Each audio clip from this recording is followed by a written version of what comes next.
200 juta modal pikiran. Mungkin ada yang berpikiran bahwa wosh, ini nggak mungkin, ini pasti anak orang kaya, ini pasti begini, ini pasti begitu. Dan biasanya akan timbul pikiran-pikiran dari orang yang nggak nyampe ya ininya wawasannya, yang menganggap semua ini adalah sebuah hayalan, adalah cerita yang bohong, atau ini bukan sesuatu yang nyata. Karena apa? Biasanya orang yang berpikir seperti itu, orang ini adalah orang yang tidak pernah ingin hidupnya berubah, atau dia pengen berubah tapi menganggap segala sesuatu itu nggak mungkin, dan ini justru yang akan menjadi masalah bagi Anda. Jadi cobalah berpikir objektif bahwa segala sesuatu itu bisa, dan segala sesuatu itu bisa diwujudkan karena semua berawal dari apa yang ada dalam pikiran kita. Dan tentu saja ini yang saya ceritakan adalah sebuah cerita nyata, dan saya sendiri sudah melakukan interview bagaimana dia menerapkan yang namanya law of attraction, dan dirinya sudah berhasil dan melakukannya dengan baik secara rutin bertahun-tahun, dan dirinya selalu mencapai apa yang menjadi target hidupnya. Karena apa? Dia punya ilmunya, pikirannya digunakan, dan tentu saja ini bukan sebuah kebetulan karena semua udah direncanakan dalam pikirannya. Apa kabar sahabat debat?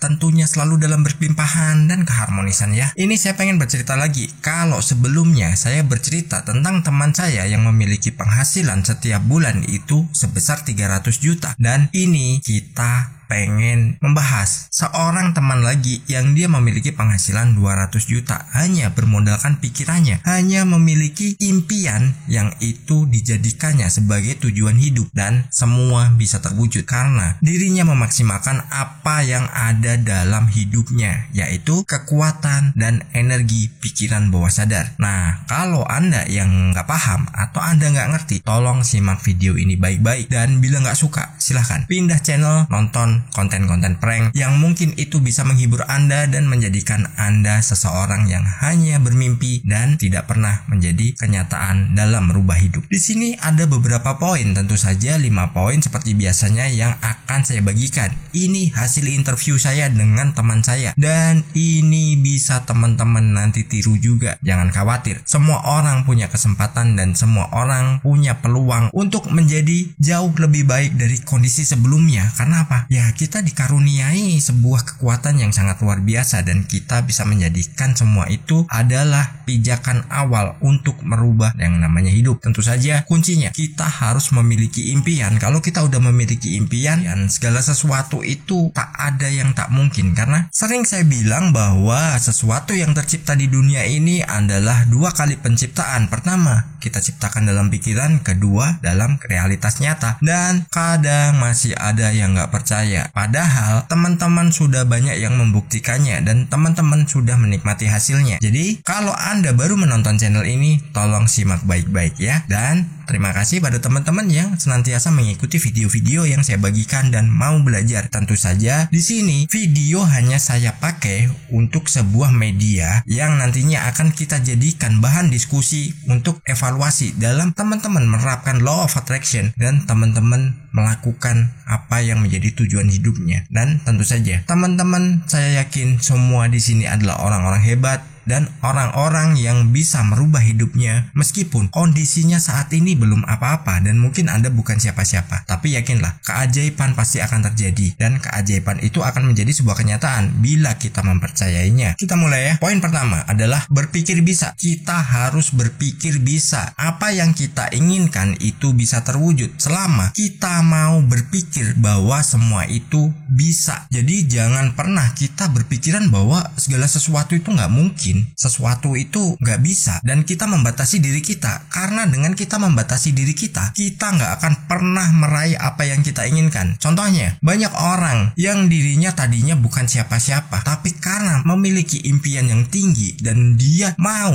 untuk meraihnya, dan semua itu terbukti dan semua itu menjadi sebuah kenyataan. Tapi kalau Anda udah membatasinya bahwa Anda nggak mungkin, atau Anda nggak bisa, atau wah hidupku aja begini, ini hal yang mustahil, ya itu nggak akan pernah Anda dapatkan, dan Anda nggak akan pernah merubah hidup Anda jauh lebih baik dan menjadi seseorang yang berkelimpahan. Dengan kita berpikir bisa, itu adalah sesuatu yang benar. Kalau kita berpikir bahwa sesuatu itu tidak bisa, itu juga benar. Karena apa? Dua-duanya adalah pilihan. Dan ketika kita berpikir bisa, semacam ada tombol dalam diri kita yang itu kita klik on, langsung dia mencari jalannya dan mencari alurnya agar semua itu bisa terwujud. Begitu juga saat kita berpikir nggak bisa, tombol nggak akan pernah nyala dan alurnya pun juga nggak akan pernah terkoneksi ke jaringan-jaringannya. Nah itu bahaya, karena apa? Ya kita nggak akan pernah menjadi siapa-siapa, kita nggak akan pernah berubah dalam kehidupan kita. Lalu di poin kedua ini adalah kita harus konsisten ya. Ini menurut teman saya, dirinya itu selalu konsisten. Dalam artian konsisten itu apa? Dia tetap satu dalam impiannya, dalam jalurnya. Adapun pengaruh dari luar, dirinya nggak peduli. Dan dengan konsisten,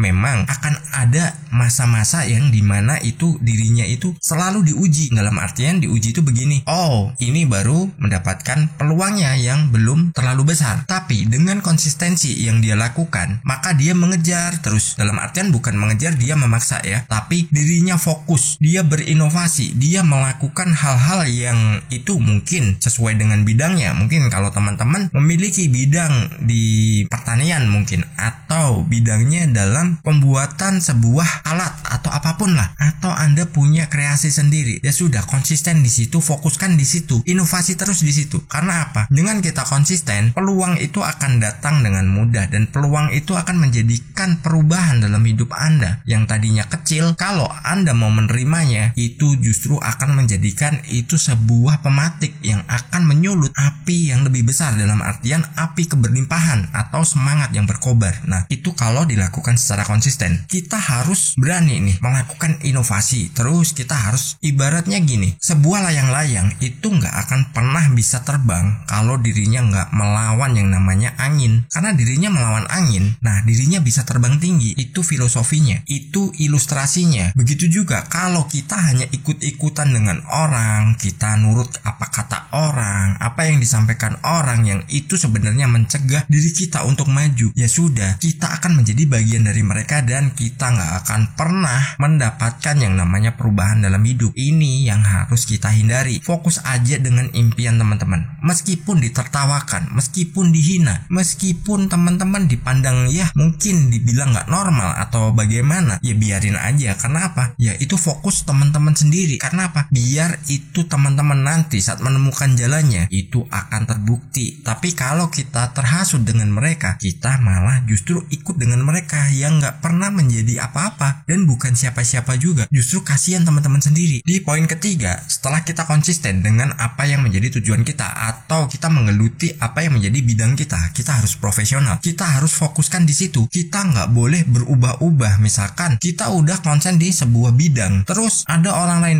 bidang itu udah nggak jalan, itu nggak mungkin, kamu nggak bisa, ataupun hambatan-hambatan lain yang diciptakan oleh orang lain di sekitar kita. Kalau kita tidak menerapkan rasa profesionalisme, ya udah kita akan terpengaruh dengan mereka. Arti profesional di sini ya sudah, bidang teman-teman yang teman-teman cintai apa, ya udah itu lakukan terus-menerus dan lakukan inovasi dengan bidang yang sama. Caranya aja dirubah. Mungkin dengan cara satu gagal, rubah cara dua belum berhasil atau belum maksimal, kembangkan lagi ke cara berikutnya, dan itu lakukan terus-menerus. Karena apa? Dengan kita melakukan terus-menerus, itu justru akan membuat kita ini semakin profesional dan kita fokus. Karena kalau kita udah seperti itu, maka alam semesta ini akan mengirimkan sesuatu ya, mungkin orang, mungkin situasi, ataupun bahkan kondisi yang membuat kita ini bisa mencapai impian-impian yang sudah kita bangun dalam bidang yang sudah kita tentukan. Gak peduli Anda saat ini siapa, Anda pun kalau misalkan pekerjaan Anda rendah, ya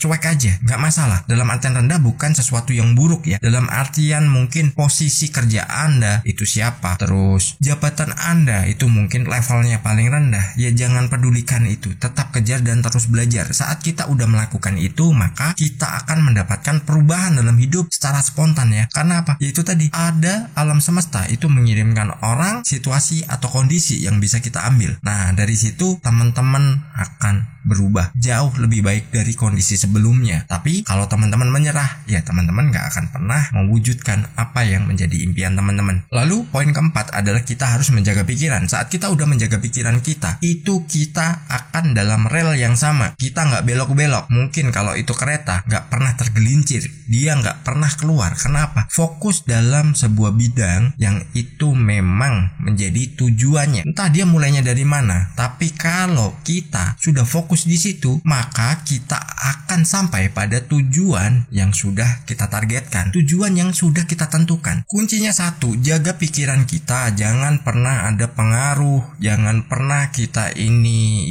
mungkin putus asa atau bahkan kita menyerah, karena menyerah ini hanya milik orang-orang yang putus asa. Kalau kita nggak pernah menyerah, bagaimanapun prosesnya, nikmati saja. Kalau kita sudah berhasil, maka semua itu akan menjadi cerita manis yang bisa menjadi kenangan yang itu mendewasakan kita dan membuat kita ini jauh lebih baik lagi. Lalu poin kelima adalah harus kuat mental. Di sini biasanya kita diuji. Mungkin yang teman-teman nih bekerja, nah nanti ujian mentalnya apa? Ada hasutan ke atasan teman-teman. Mungkin kalau teman-teman mungkin berdagang, ada persaingan yang mungkin kurang sehat atau saling menjatuhkan. Itu mentalnya harus kuat dan tunjukkan bahwa Anda adalah seseorang yang terbaik dan Anda bisa memberikan sesuatu yang terbaik. Karena kalau Anda fokus pada hal yang itu menjadikan tujuan Anda dengan mental yang kuat, godaan seperti apapun, gangguan seperti apapun, itu nggak akan pernah bisa menembus dan mengganggu hidup Anda. Dan teman saya juga mengalami banyak sekali tekanan. Dalam artian tekanan begini, persaingannya itu ada yang kurang sehat dan dia selalu ingin dijatuhkan. Tapi apa? Teman saya selalu menunjukkan yang namanya prestasinya. Dia menunjukkan bahwa dia adalah seseorang yang profesional.